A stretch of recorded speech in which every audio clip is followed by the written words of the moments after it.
سوال ہے اگر وضو میں نیت نہ کرے تو کیا حکم ہے؟ سوال سمجھ میں آ گیا نا سب لوگوں کو؟ اب جواب سنیے.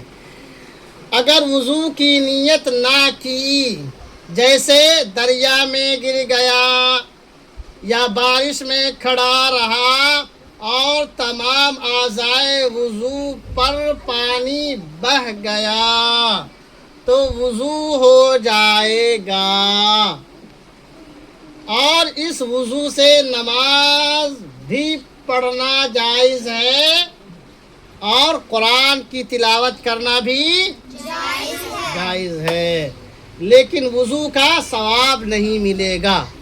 نیت کریں گے تب وضو کرنے کا ثواب، نیت کریں گے تب ثواب ملے گا، اور نیت نہیں کریں گے وضو میں تو ثواب نہیں ملے گا، لیکن وضو ہو جائے گا. اس وضو سے کیا کرنا ہے؟ نماز بھی پڑھ سکتے ہیں، قرآن کی تلاوت بھی کر سکتے ہیں. تو سمجھ میں آ گیا نا؟ ایک پاک آدمی اگر دریا میں گر جائے یا بارش میں نہا لے تو کیا ہو جائے گا؟ اس کا وضو ہو جائے گا نا؟